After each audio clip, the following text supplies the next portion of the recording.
It is 5:30 a.m. in Caracas. It's 1 p.m. in Khartoum. I'm Monita, Rajpal. This is World One, live from London. Venezuela's President Hugo Chavez has faced down the strongest challenge so far to his leadership. Chavez won a new 6-year presidential term in an election that drew a very high voter turnout. Paula Newton joins us now live from Caracas with more. And Paula, so how did Mr. Chavez manage it this time? Well, you know what, it seems that people here in Venezuela thought his brand of socialism would take care of them, and that's what he promised them throughout this election campaign. Such a tight race, Paula, and as you were saying that there are still a lot of people who voted against Hugo Chavez and wanted the opposition to take control of this country into a different direction. What does it say about how Venezuelans still view Mr. Chavez? They still view Mr. Chavez as the protector, really, of the poor, even those who are in the lower middle class. At the end of the day, Monita...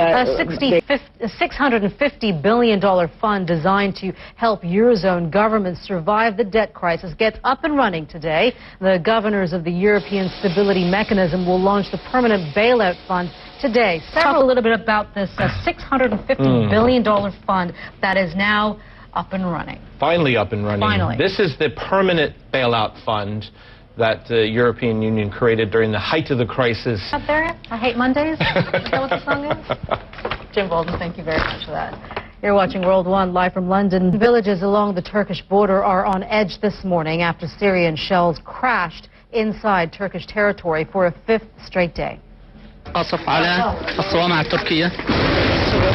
us now live from the capital, Beirut. Nick, let's start talking about these border tensions. And there's also this interesting statement from the Turkish foreign minister suggesting who could be a perfect leader, transitional leader in Syria.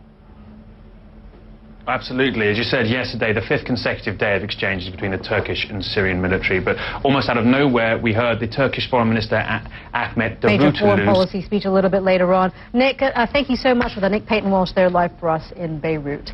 Sudan and South Sudan are trying to build bridges with each other after months of bitter wrangling that's taken them to the brink of war. In the latest step, Sudan has announced it is reopening all its border crossings with the South. Joins us now live here in the studio. So this is a pretty big deal, and it's a good thing to have happened now. It's going to have a massive impact on the ground, especially on those states in the north of South Sudan that have been so reliant. Israel is building what it calls a security wall, saying Jewish settlements in the West Bank need it as protection from attack by Palestinian militants. But some say the Israeli government has an ulterior motive that has nothing to do with security. Sarah Seidner reports.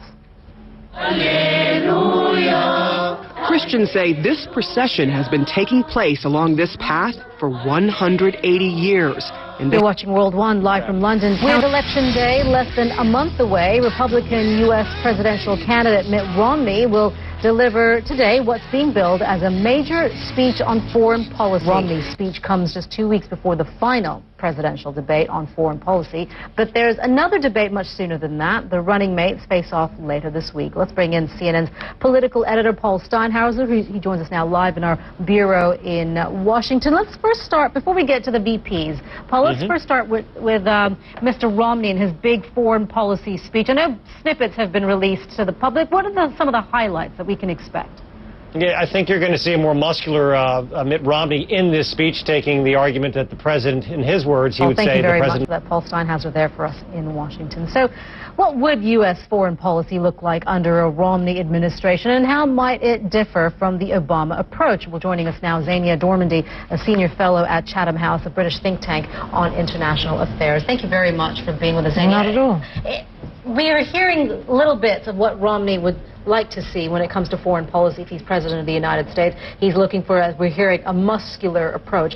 A lot of times, even though people around the world, when something happens, when there is a crisis, they look for American leadership, but at the same time, the same people will say they don't want American intervention.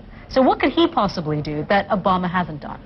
It's a fundamental problem. Everybody sees America and wants America to be the world's policeman. At the same pleasure.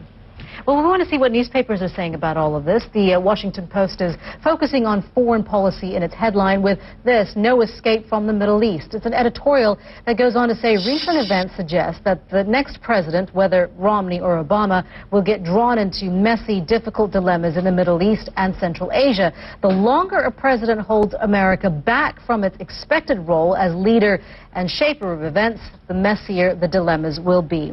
In Britain, the headline in The Guardian is even Obama's true believers are struggling to keep the faith. It's a comment piece that says Obama is the very definition of a crisis leader, winning an election just weeks after the collapse of Lehman Brothers and George Bush's panicky warning that this sucker could go down. Well, his job was to sort out the crisis.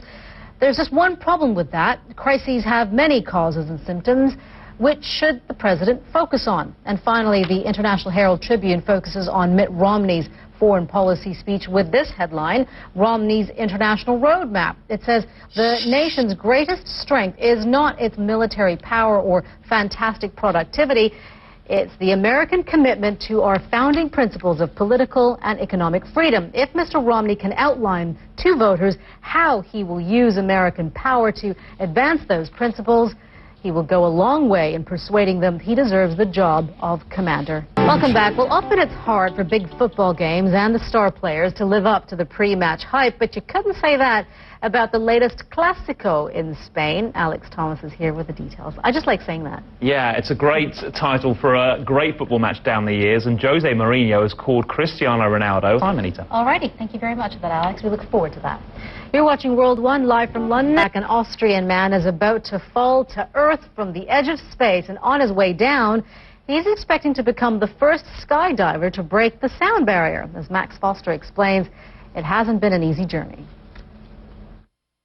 Set to do what no man has ever done before: jump from a capsule attack. Max Foster reporting there. Well, for more on the mission, including what sort of weather Baumgartner can expect, let's bring in Mari Ramos at the CNN World Weather Center. Mari. Hey, yeah, Monita, what a fascinating story. You know, it really is quite a feat when you think about what they're trying to do for the launch.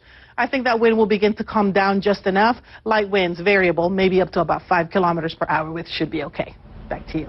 Yeah, pretty good conditions in there to jump out of a craft of some sort. Hey, Mari, thank you very much indeed.